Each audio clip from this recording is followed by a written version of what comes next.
It's November. It's 4 months after the dig is finished. We're down here at the farm in St Fagans.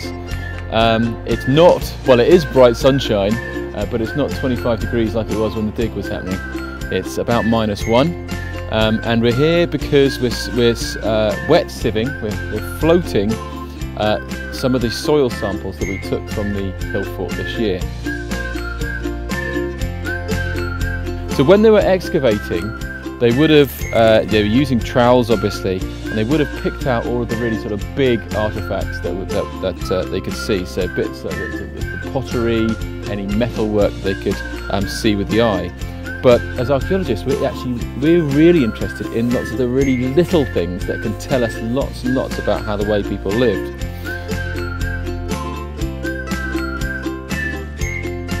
So in this sample, I'm expecting there to be little bits of charcoal that could potentially give us radiocarbon dates. There potentially might be little seeds, little carbonised seeds of wheat, of barley or oats that will tell us the kind of crops that the Iron Age people who were living up at Caer were growing in the past. So they're the sort of things that we want to get out of the wet sieve. And of course we'll also, if the archaeologists missed anything like bits of pottery and things like that, bits of bone, they'll also get caught in the wet sieve mesh, so we'll also recover that too. I'm Julia Best. I am an environmental and zoo archaeologist, so I spend most of my time looking at animal bones, particularly birds. That's what I've been specialising in.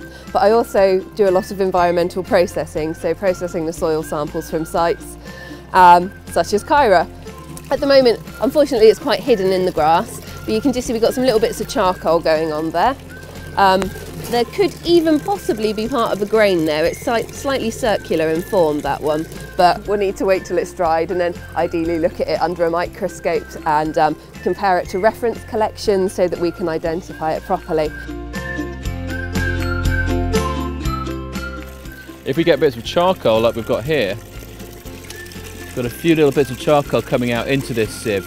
Some of those bits might be able to be radiocarbon dated. We might have to send them to a lab to be radiocarbon dated, and they'll give us a date of the feature that this sample came out of. So we know that this sample came out of the ring gully of one of the roundhouses in Trench 3. So if we were to get a radiocarbon date on that bit of charcoal, that might tell us when that house was actually being used and occupied.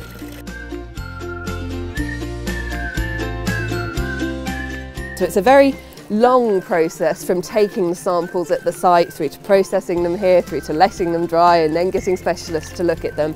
But it's the way in which we get basically all of our environmental data and a lot of our smaller zooarchaeological data, so bird, fish bones, rodent bones, all the small ones that might be missed during excavation, particularly when you've got heavy clay and you can't pick them out quite as well by hand.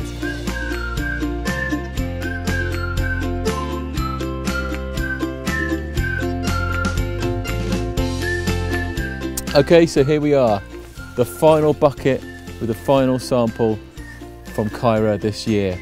I've put 140 of these into this tank already, so here's the last one, and in it goes.